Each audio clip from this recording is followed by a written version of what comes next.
Every year at around this time, I gather all the kids together and we bake hamantaschen. It's definitely gotten harder with each year that passes for obvious reasons. There's more of them, and when they're older, it's obviously a little bit more chaotic and loud in the kitchen when this happens. But although it is not the easiest to be baking with the kiddos, I do see how at the end they really do enjoy seeing the fruits of their labor and how hard they worked for everything. So that pushes me to actually continue doing it and getting them all together, because I know that hopefully these memories will last them a lifetime.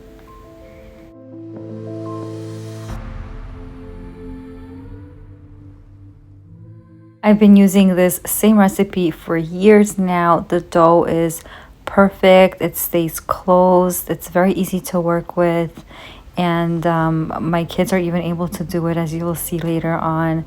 The only thing is that when you're actually rolling out the dough, it's very important to flour it on both sides. But I highly recommend this, and of course the full recipe is going to be in the description box below. So when I got all my kids together, of course we all had to take turns and they all enjoyed doing that. So I gave each of my children a task to do. As you see, Hill's over there putting parchment paper on the baking trays, and I feel like when I divide the tasks for everyone, there's less arguments because everyone is in charge of one specific thing. Once the dough was finally made, I divided them up between all of the kids, and I made my way around to each of them so I could help them roll it out or to add any of the fillings inside or to pinch them. They had such a ball doing it. Few of you asked me what kind of fillings I use, and honestly, it is whatever I have on hand. Sometimes I'll use raspberry, strawberry, Nutella, chocolate, Ferrero Rocher, nougat, whatever kind of cream or filling I have in the house, I will use.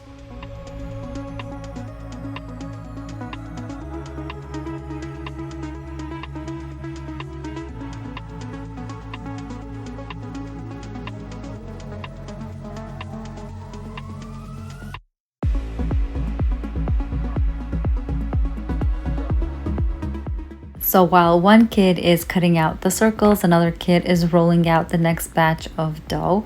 Aviva now is filling hers up with some lemon meringue, and then I think she has strawberry right there also. So it's really whatever I had. I think these are things that I had left over from Hanukkah actually when I was making my donuts, which is totally fine. It was a perfect way to use up some of the things that I needed to empty my pantry out of right before Passover, so it went to good use. She did a great job folding them. I just had to show her one, and she did all of them herself. Now we're going to be placing it onto the parchment lined cookie sheet, and you'll see later on I put their names onto each side so that of course they cannot get confused about whose is whose, because they worked so hard for them.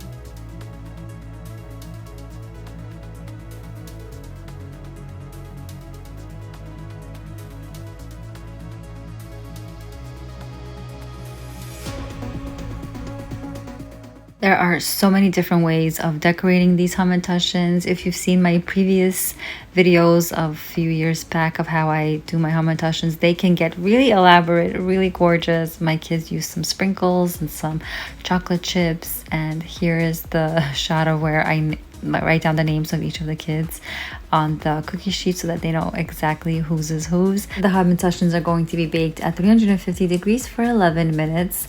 I got this cute shot of the kiddos peeking through the oven window to see what's going on. It's just such a cute little clip. I wanted to keep it in here. Once everything is done, I take the hamantaschen out and let them cool completely until my kids absolutely devoured most of them. And here is what they all looked like once they were ready and cooling on the kitchen island. Another recipe that we make on Purim is called chiburechki. They are triangle-filled meat pies, you can say. And I take a shortcut this time around and I use egg roll wrappers instead of making the dough from scratch. If you do want the dough recipe from scratch, I do have a video up on my channel, which I can link for you down below. But in order to get everything started, you're going to saute 1 onion, as you saw me just do, and you need some ground beef.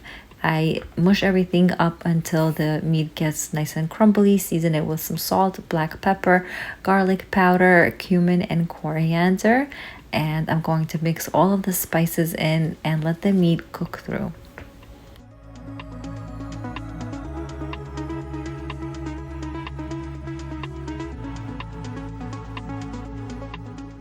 Once the meat has cooled off, I do like to put it through a food processor so that the meat themselves become very crumbly, because as you can see, it's still pretty coarse and I want it to be really, really fine. I learned this trick from Eleanor, one of my friends, and I'm so thankful because I would never understand how the restaurants get the really, really fine texture of the meat. And I guess this is their secret. So I enjoy doing this from now on. I just pulse it in the food processor for a bit and you'll see that the texture becomes really, really nice right after.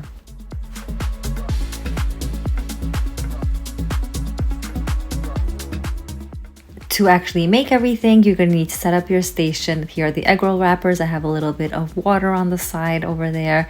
I take the egg roll wrapper in a diamond shape, add the meat inside and water all 4 sides and just push the 2 sides together and they form a little envelope, which is just like a triangle. And I'm going to be doing that until all of the meat is basically used up, or all the egg rolls are pretty used up, and I'm going to be deep frying them. This is our go-to for Purim. I love this. My mother-in-law usually makes the dough from scratch and it is absolutely delicious. But you know, life is pretty busy now, so I am going to take a shortcut and that is absolutely okay too. To fry up these yummy chibureki, I'm going to be using my largest skillet and filling it up with 1.5 inches, I would say, of it with oil. I'm using avocado oil because that's my preference, but you can definitely use vegetable oil or any type of high heat oil that you guys prefer. I'm going to be frying them on both sides. This goes very quick because egg roll wrappers are pretty thin and they brown within less than a minute, I would say. And to drain all the oil, I have some paper towels lined onto a baking tray.